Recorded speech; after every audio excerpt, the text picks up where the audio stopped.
ये भू कानून में कितना बड़ा लूप होल है। गैरसैंण जो पहाड़ के हम पहाड़ की जिसे आत्मा कहते हैं, वहाँ अगर कोई भी व्यक्ति हरियाणा दिल्ली से जाएगा कितनी भी संपत्ति खरीद सकता है। हानि होगी। जो 154 का जो भू कानून में संशोधन हुआ है वो भूमाफियों को सीधे सीधे तौर पर निमंत्रण था।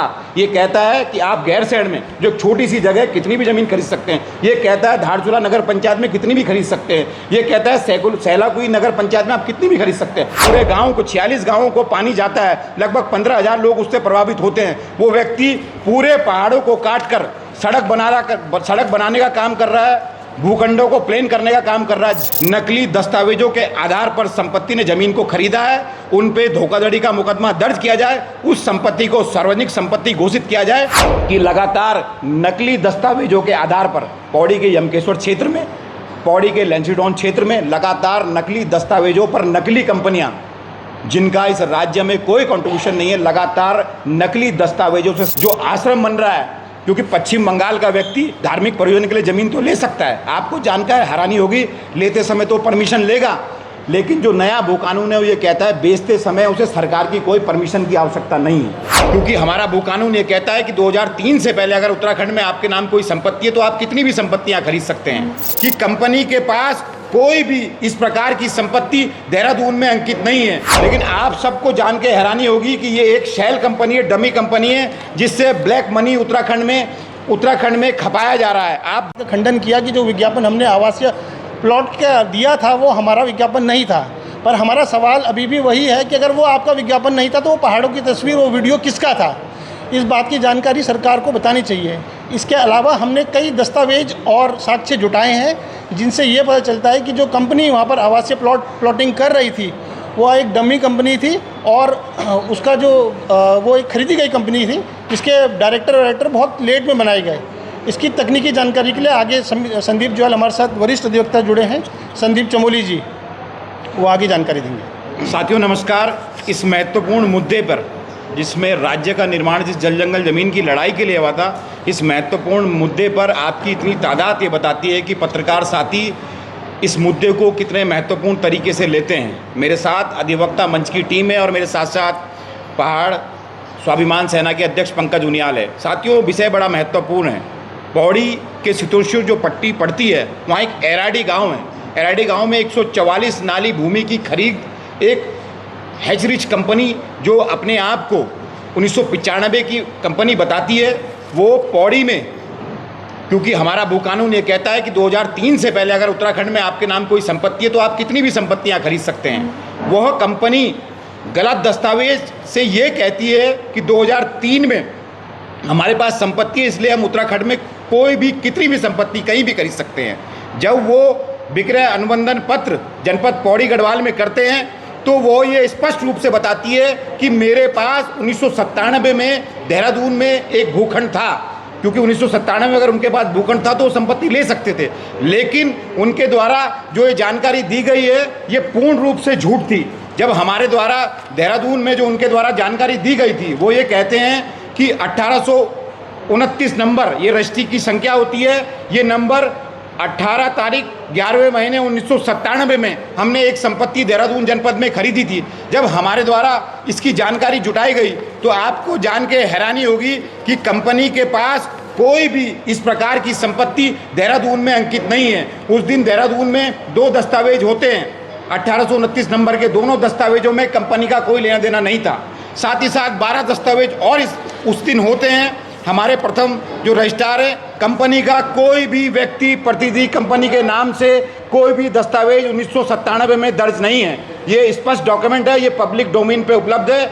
आप जो भी लोग कहेंगे ये डॉक्यूमेंट आप आसानी से रजिस्ट्रार की साइट पर देख सकते हैं। साथियों आप समझ सकते हैं किस प्रकार 144 नाली लेते समय जो दून हैचरिच कंपनी है, और आपको जान के हैरानी होगी ये कंपनी जो है 1995 में तो बनती है, लेकिन आप सबको जान के हैरानी होगी कि ये एक शेल कंपनी है, डमी कंपनी है, जिससे ब्लैक मनी उत्तराखंड में खपाया जा रहा है। आप जान के हैरान होंगे कि इस कंपनी के जितने भी डायरेक्टर हैं वो 2016 के बाद इस कंपनी में घुसे हैं। 16, 2021, 2024, जबकि 1995 में कंपनी बनती है। इस राज्य में तेजी से एक खेल चल रहा है, क्योंकि 2003 का जो भू कानून कहता है 2003 के पहले अगर आप में संपत्ति हो तो आप संपत्ति खरीद सकते हैं। हर व्यक्ति जो भू माफिया है जो कमज़ोर भू कानून है उसमें जो धारा है 154 जो ये कहती है कि आप 2003 से पहले अगर भूमिधर हैं तो आप कितनी भी संपत्ति खरीद सकते हैं। लोग पुरानी कंपनियां खरीदकर भूमाफिया गिद्धों की तरह इस राज्य की ज़मीन को नस्ता नाबूद करने का काम कर रहे हैं। सरकार जिस मजबूत भू कानून की बात करती है, आप समझ सकते हैं कि कोई भी व्यक्ति आएगा। एक साधारण सा उदाहरण मैं आपको बताता हूं कि 2000 में मैं यहाँ आता हूँ, मैं एक टूर एंड ट्रैवल का काम खोलता हूँ, एक कंपनी रजिस्टर्ड कराता हूँ, एक 10 बाई 20 की दुकान देहरादून में लेता हूँ, मेरा काम नहीं चलता, मैं चले जाता हूँ, कंपनी एज इट इज चलती रहती है। लेकिन क्योंकि मेरे नाम 2000 में भूखंड था, मैं फिर यहाँ आता हूँ और मैं उस भूखंड के दस्तावेज ऑनलाइन है उसे निकालता हूँ और कितना भी व्यापार इस उत्तराखंड में करता हूँ। क्या आपको लगता नहीं कि ये भूकानून में कितना बड़ा लूप हॉल है?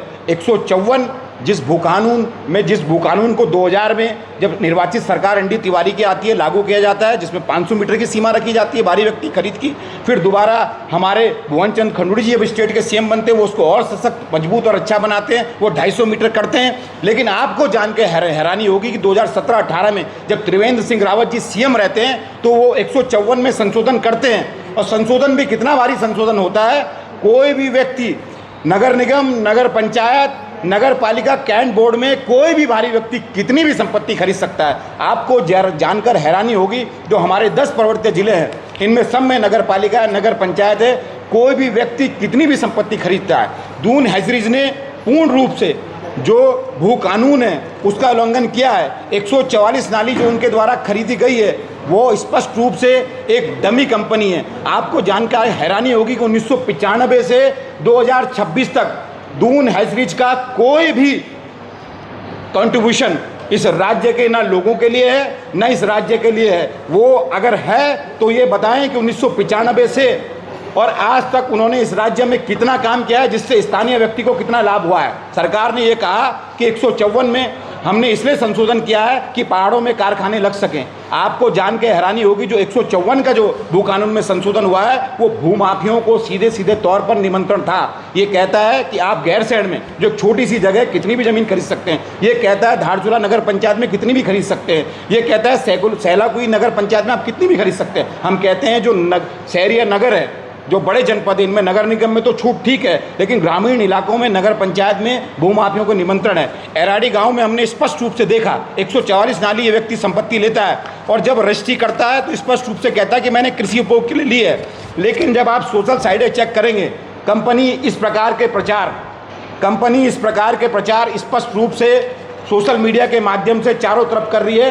भूखंडों को छोटे छोटे रूप में बेचने का काम कर रही है। ये स्पष्ट जानकारी, ये देखिए लेआउट कंपनी ये सोशल मीडिया पे पब्लिक डोमेन का डॉक्यूमेंट्स है, आप कोई भी लोग इसे देख सकते हैं। एक वीडियो मैं आप सबको इसके बाद प्रचार की, कंपनी के एजेंट वहाँ पे खड़े होकर वीडियो बना रहे हैं और कंपनी कहती है कि 30% भूखंड हम सेल कर चुके हैं, बुक कर चुके हैं। ये देखिए, ये वहाँ लगातार गांव वाले हमें कह रहे हैं, वहाँ घूम रहे हैं, संपत्ति बेचने का काम कर रहे हैं। जहाँ ये संपत्ति है ठीक इसके ऊपर एक बहुत बड़ा नेचुरल वाटर रिसोर्सेज है, वहाँ से पूरे गाँव को 46 गाँवों को पानी जाता है, लगभग 15,000 लोग उससे प्रभावित होते हैं। वो व्यक्ति पूरे पहाड़ों को काट कर सड़क बनाने का काम कर रहा है, भूखंडों को प्लेन करने का काम कर रहा है। जबकि ये कंपनी, इस कंपनी में जो डायरेक्टर है, आपको जान के हैरानी होगी, वो इस प्रकार की 10 कंपनियों में डायरेक्टर हैं।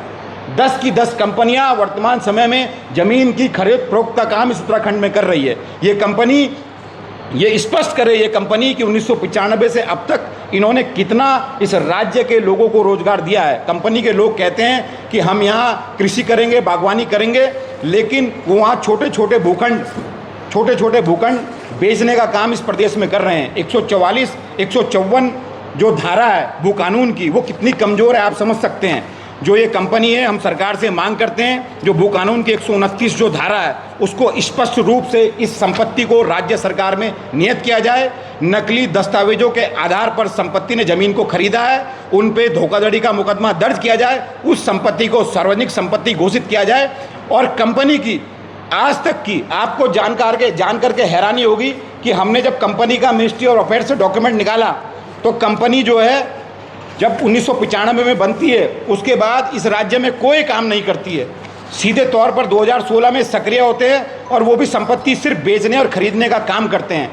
एक जानकारी आपको और मजबूती से देना चाहूँगा, यमकेश्वर में एक लगभग यमकेश्वर में एक पश्चिम बंगाल के व्यक्ति के द्वारा धार्मिक प्रयोजन के लिए लगभग 125 नाली ज़मीन खरीदी गई है।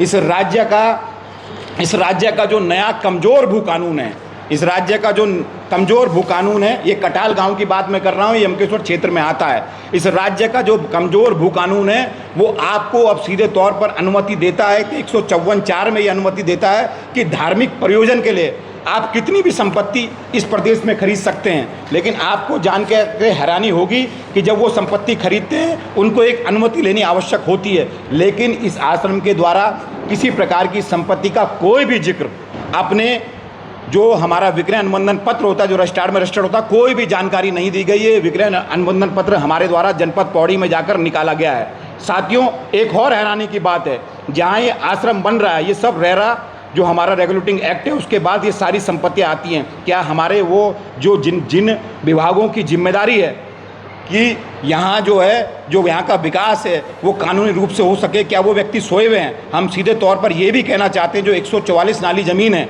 उनका दाखिला खारिज जिन अधिकारियों ने चढ़ाया है उन पर भी कार्रवाई हो। कोई किसी भी प्रकार के दस्तावेज से सहायता अगर कर रहा है, जब आप दाखिला खारिज कराते हैं उसमें पटवारी की भूमिका होती है, तहसीलदार की भूमिका होती है, लेकिन बिना दस्तावेजों को देखे हुए मात्र एक लाइन के आधार पर 144 नाली ज़मीन अगर भारी लोगों के नाम चढ़ जाती है, वो भी एक ऐसी कंपनी जो सिर्फ इसलिए खरीदी जाती है। आपको फिर कहना चाहता हूँ, इस प्रदेश में 2003 से पुरानी जो कंपनियां रजिस्टर्ड थी उनको सिर्फ इसलिए महंगे दामों पे खरीदा जा रहा है कि इस यहाँ जो ज़मीनों का खरीद फरोख्त है पहाड़ों में। अब आपको जान करके ये बड़ी हैरानी होगी कि जो सरकार ने 1954 जो धारा है हमारी 154, सॉरी मैं माफ़ी चाहूँगा, जो 17-18 में त्रिवेंद्र जी ने संशोधन किया।